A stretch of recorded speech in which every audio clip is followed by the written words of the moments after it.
Right now Telangana భవన్లో మాజీ మంత్రి కేటీఆర్ మాట్లాడుతున్నారు. లైవ్ లో చూద్దాం. ఎగవేతలు, కూల్చివేతలు, పేల్చివేతలు తప్ప చేసింది అయితే ఏమీ లేదు. ఎగవేతలు అంటే 420 హామీలు ఇచ్చి 6 గ్యారెంటీలని అలవిగాని మాటలు చెప్పి అడ్డమైన అబద్ధాలు చెప్పి కుర్చీలో కూర్చున్నారు. కుర్చీలో కూర్చున్న తర్వాత ఏం చేస్తున్నారో 2 ఏళ్ల నుంచి నాకంటే బాగా మీకే తెలుసు. ఊర్లలో ఎంత అవస్థలు పడుతున్నారో రైతులు మీకు తెలుసు. ఇక పేల్చివేతలు, మనమేమో చెక్ డ్యాములు కట్టినాం, ప్రాజెక్టులు కట్టినాం. మీ దగ్గర నార్లాపూర్ రిజర్వాయర్ కట్టి కేసీఆర్ గారే స్వయంగా వచ్చి బటన్ ఒత్తి ఆ పంపు చాలు చేసి నీళ్లు 145 మెగావాట్ల పవర్ ఉండే పంపు పెట్టి నీళ్లు కృష్ణా నీళ్లను మీకు ఇచ్చే ప్రయత్నం కేసీఆర్ గారు చేసినారు. మా ఆల వెంకటేశ్వర రెడ్డి గారు ఇక్కడ ఉన్నారు. ఒక్క దేవరకద్ర నియోజకవర్గంలో 36 చెక్ డ్యాములు కట్టినారు కేసీఆర్ గారు. ఒకటే నియోజకవర్గం నేను చెప్పేది. అట్లా ప్రతి నియోజకవర్గంలో అద్భుతమైన పనులు జరిగినాయి. మనమేమో ఆ పని చేసినాం, నిర్మాణం చేసినాం, వీళ్ళేమో విధ్వంసం చేస్తున్నారు. ప్రపంచ చరిత్రలో ఎక్కడైనా సరే చెక్ డ్యాములు కట్టాలి, చెరువులు కట్టాలి, నీళ్ళు ఇవ్వాలి అనే పద్ధతిలో ఆలోచించిన ప్రభుత్వాలను చూసినాం. కానీ మేడిగడ్డను పేల్చేయాలి, చెక్ డ్యాములను పేల్చేయాలి, అవసరమైతే ఆ బ్యారాజీని కూలగొట్టైనా సరే రాజకీయంగా లాభం పొందాలి అనే వికృతమైన అనే ఒక కుసంస్కారమైన ప్రభుత్వం, కుసంస్కారమైన పార్టీ బహుశా భారతదేశ చరిత్రలో ఒక కాంగ్రెస్ పార్టీ మాత్రమే.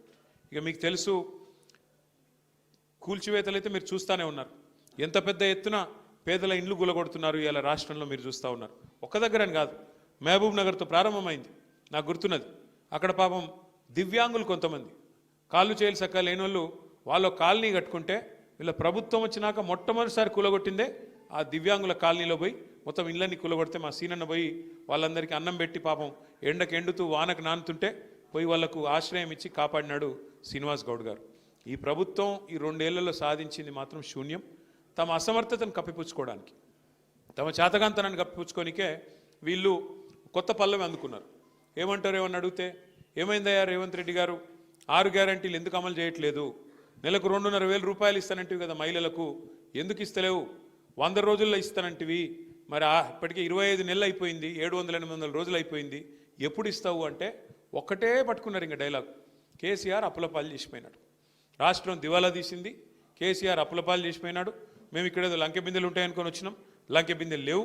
మేము ఢిల్లీకి పోతే మమ్మల్ని దొంగలాగా చూస్తున్నారు, చెప్పులు ఎత్తుకుపోతాను అనుకుంటున్నారు నన్ను చూస్తుంటే, కాబట్టి నాకు ఎవరు అపాయింట్మెంట్ ఇస్తలేడు.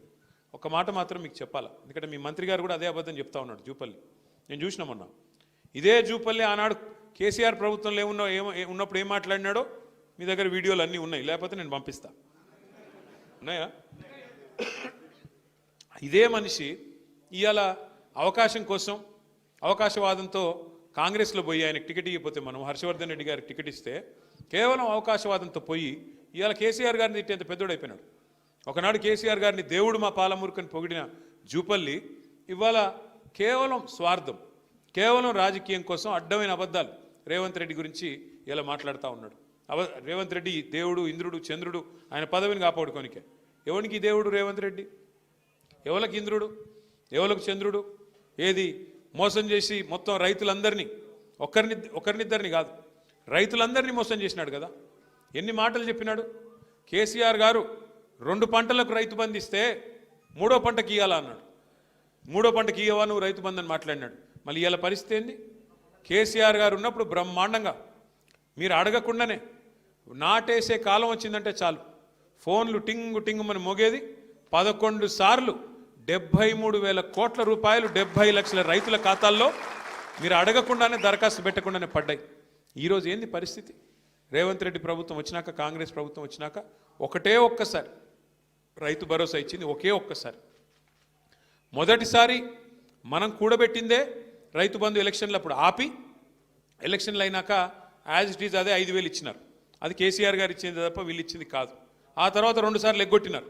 మొన్న ఒక్కసారి రైతు భరోసా అని పేరు పెట్టి, అది కూడా 15,000 ఇస్తామని చెప్పి 12,000కి కటింగ్ పెట్టి ఒక్కసారి మొన్న 6,000 రూపాయలు ఇచ్చినారు. ఒక్కసారి 2 ఏళ్లలో ఇచ్చింది ఒక్కసారి. నికార్సుగా చెప్పాలంటే ఇది ఇలా రైతు పరిస్థితి. సరే, ఇక రైతు భరోసా పక్కన పెడితే, రైతు బంధు పక్కన పెడితే ఇలా రైతుల అవస్థ ఇప్పుడే హర్షవర్ధన్ రెడ్డి గారు చెప్పినారు. క్రాప్ హాలిడే ప్రకటించే దుస్థితి, యూరియా కోసం లైన్లలో యుద్ధాలు చేసే పరిస్థితి. నేను చెప్తుంది అబద్ధమా? మీరు చూస్తున్నారు గ్రామాల్లో.